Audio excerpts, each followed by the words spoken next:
nekk fii ci Sen TV. Alors sëñ Saliou, pour en revenir au gouvernement, on a vu quand même que Antoine Félix Diome nekkatul ministre de l'Intérieur, ñu jël kii di Sidiki Kaba teg ko à sa place. Est-ce que aujourd'hui dafa nekk loo xamante ne dañ ko def peut-être pour rassurer la classe politique? Non? Non, du tout. Du tout? Du tout. Vous pensez que c'est la même chose? Non, c'est le même système. C'est-à-dire, parce que vous auriez voulu que mu nekk une personne indépendante. Non, bien sûr, mais xam nga loolu c'était depuis le début du règne du président Macky Sall. Parce que ça a été une revendication moom bi mu nekkee pendant dans l'opposition. Une fois arrivé au pouvoir, la première chose bi Mbaye Ndiaye déclaré bi leen ko nit ñi fàttale dane ñoom loolu duñ ko def. C'est-à-dire que wor bi foofu la njëkk a commencé Mbaye Ndiaye ba mu nekkee ministre de l'Intérieur. Alors que quand ils étaient dans l'opposition seen xeex moo doon pour une personnalité indépendante ne ñoom ñooy gérer élection yi Mbaye Ndiaye lu mu njëkk a wax mooy loolu ñoom duñ ko def donc jël nañ ko teg de côté et le président Macky Sall loolu lay jëfee jusqu'à la fin de son règne. Donc li nga xamante ne moo xew la fois passée en réalité jeu de chaise musicale kese la parce que li tax ma ne le miracle ne s'est pas produit ou bien la révolution ne s'est pas produite on a attendu 6 jours n'oubliez pas que gouvernement bi dissoudre nañ ko pendant 6 jours. Et les gens se sont dit que pendant 6 jours donc xanaa révolution mooy am. Révolution mooy am mais in fine qu'est-ce qu'on a vu? Tout ça pour ça c'est-à-dire li nit ñi di wax la montagne a accouché d'une souris lu ñu am 5 entrées ak 3 yu ñu dàq ci biti te entrées yi sax dañ doon fatt ay postes parce que am ñoo xam ne dañuy démissionné woon bu yàgg dañuy génnoon te on n'avait pas pourvu ces postes-là. Finalement ñi génne ñan la 3 personnes on a sorti 2 dames et encore un homme te li nga doon wax léegi à propos des dames. Oui. Mais man mosuma gis ci président yi fi jaar président boo xamee ni c'est-à-dire joxul considération boobu ci famille en tout cas dans son gouvernement parce que depuis 2012 jusqu'à aujourd'hui il y a eu 9 gouvernements yoo xam am na fi 9 gouvernements chaque fois. La portion congrue ce sont les femmes. Le pourcentage, ça tourne autour de 7-8%. Et pourtant, les gens se disaient que c'était le chantre même de la parité. Moi, je dis que si on parle de parité, parce que dafa nek loi moo tax nit ñi di ko appliquer dans les instances électives et semi-électives. Mais xam fu mu doon neexee yow mi am pouvoir de nomination nga ne man tey jël naa 19 femmes def naa leen ci biir nga appliquer parité bi sans pour autant être contraint par une loi. Mais tey gis nañ ne bi nga xam ne il a les coups de franche moo tax jigéen ñi ba léegi c'est-à-dire le nombre de 10 mosu fa egg bi ci gënoon a sori 8 la xaw ma 9 mais li metti ci bii mooy au moins on s'est débarrassé de 2 femmes ba pare dugal kenn en réalité gouvernement bi soo ko xoolee. Oui. Li ma ci neex sax mooy un ancien premier ministre qui est devenu aujourd'hui candidat Boun Abdallah Dionne bi ñu ko posé question ci benn télé dañ gouvernement de mission et de combat. Contre qui xanaa contre pas contre l'opposition donc moom déjà def na boppam ci opposition bi et jàpp na ne c'est un combat contre l'opposition et loolu mooy dëgg c'est un état-major électoral boo xam ne moom le président teg c'est pas un gouvernement il faut qu'on se dise la vérité c'est pas un gouvernement c'est une équipe de campagne mais c'est réducteur également c'est une équipe de campagne non xam naa li ma la wax tamit c'est une équipe de campagne. Est-ce qu'il y a un seul profil technocratique boo xam ne mi ngi ci le seul profil technocratique bi ñu nekkoon ndax nañ ko ci biir Oulimata Sarr est-ce que gis nga fi kenn ko am benn profil technocratique ñi ñu dugal kan la Thérèse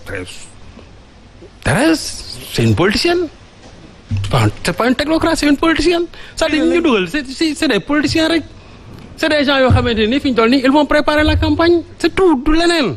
Oui, mais est-ce que parce que actuellement tu t'attendais à un miracle? Non, du tout. Je ne m'attendais à rien parce que depuis 2012 jusqu'à aujourd'hui, je n'ai pas vu de miracle. Je n'ai pas vu de miracle jusqu'à aujourd'hui. Parce qu'aujourd'hui, quand on nous parle de combat, on aura voir nos collègues. Man, ça va analyser dès le lendemain. C'est un état-major politique de campagne Buntek, ou bien c'est un gouvernement titanique tout simplement. Gouvernement Titanic, quand je parle du Titanic, Titanic, le naufrage qu'il y a eu 7 avril de la nuit du 8 au 9 1912, Titanic c'est nous mouillé. C'est-à-dire que quand je parle de ça, il y a les icebergs, la cherté de la vie est toujours là. Le problème de l'immigration clandestine est là. C'est-à-dire, voilà, l'électricité, Barki Demreg, notre consoeur Mindour a initié une pétition contre la cherté de l'électricité. Mais le loyer, mais autant de... C'est-à-dire, voilà, il y a aujourd'hui des questions sans réponse. Mais ne pensez pas quand même qu'à quelques encablures de la fin du règne du président, quand même qu'il y aura un miracle. C'est-à-dire que, la preuve, pour dire qu'on n'a même pas besoin d'un gouvernement, on n'en a pas besoin. La preuve, nous avons dit que gouvernement, sport on a reçu le gouvernement pendant 6 jours. Le pays ne s'est pas arrêté. C'est-à-dire qu'aujourd'hui, même le président, surtout quand on a un gouvernement, il continuer. Aujourd'hui, les gens qu'on a mis au sein de ce gouvernement, on va utiliser les moyens de l'État pour battre campagne. C'est ça aussi. On va utiliser les moyens de l'État pour battre campagne. Et au même moment, on va interdire aux autres de battre campagne. Voilà, c'est-à-dire d'où les nains. Donc vraiment, il ne faut pas que en réalité, ce n'est pas un gouvernement.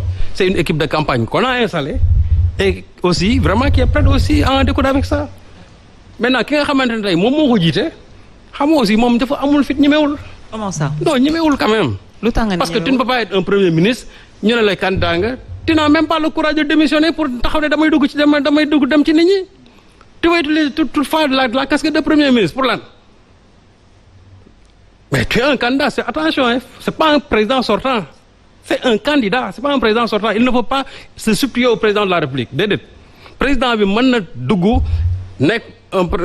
président sortant, candidat. N'est candidat. Qui il n'est pas président sortant, c'est un PM. Tu aurais voulu que vous démissionniez? Non, ça veut dire que la logique politique aurait commandé que moi. Non seulement il aurait l'écho de France, terrain, parce que en même temps, il doit préparer quand même son terrain politique et en même temps s'occuper quand même du gouvernement, c'est-à-dire du problème des Sénégalais. C'est pas possible. C'est pas possible. Donc, c'est un candidat, il n'a pas encore le courage. Je ne sais pas président de la République. Président de la République, toujours il est à l'ombre du président, comme si lui, il n'est pas encore candidat de maintenant. Et c'est ça qui explique aujourd'hui pourquoi. Si je suis président, Macky Sall ne continue toujours de gérer. Donc Salut, il a dit au moins que s'il est président. Si je suis président, ça veut dire que l'autre sera toujours encore le président encore. Mais ça veut dire que si je suis président, il y a des flics. D'accord, c'est là où je l'attendais. C'est là où je l'attendais. Mais ce qui a été fait la fois passée, en réalité, ce n'est pas un gouvernement. C'est un jeu de chaises musicales, tout simplement. Mais c'est une équipe de campagne qu'on a installée et qui doit faire face, bien sûr, à leurs adversaires politiques. C'est tout. C'est pas autre chose. 2 minutes, 30 secondes. xam nga tey jii bu doon président bu gën di organiser élection ñu ne président bu gën la di organiser élection avec l'ensemble des moyens qu'il détient te am na fi bataille. Oui. bu ne premier ministre la ñu ne premier ministre la il utilise le gouvernement. yàlla dogal na nag ku nekk ak sa perception des choses loolu moo tax ku nekk day nangu nit ku nekk gis bu am. ba bëgg leeral 2 choses. avec le président Macky Sall man li ma naqari ci gouvernement wax naa ko waaye nañu leeral par rapport à la parité. dañu wax semi-électif et électif le pouvoir discrétionnaire du président de la République parité kenn waxu ko exiger wu ko te nekkul ci loi bi ndax bu fa nekkoon kon tey jii moom kenn du ko wax mais madame je ne l'ai jamais dit. Je ne l'ai jamais dit. Non, je ne l'ai jamais dit. Je mën naa àggale li ma bëgg wax. Il faut qu'on soit clair. Avec le président Macky Sall. Voilà. ñun jigéen mën nañ joxe sunu nationalité sunu doom amul woon. Avec le président Macky Sall, c'est le premier vice-présidente Assemblée nationale, mon nekk jigen. Mais may ma tuuti rek ma wax. Avec le président Macky Sall, lañ gis gouverneur jigen. Avec le président Macky Sall, lañu gis présidente commission finance jigen. Je ne dis pas que tout est bleu parce que xam nga lu tax. Man dama bëgg xam nga lan lay bañ. Mom la wax bima accès té bala may ñëw mom la ko waxoon. ni la ñu jéppi duñ jéppante ñi jéppi nañ débat politique yi ndax werante beeg haine bu am beeg xol yu tàng yi lu baax li nañ ko wax ñooñ waxante baax yi lépp baaxul mu am lu lëndëm ñu wax ko Thérèse Faye Diouf UCAD gii la génnee nekk sociologue am diplôme am. alors on ne personnalise pas nekk militante. c'est pas donné à tous. oui mais politique quand même. ba pare moom laa la wax.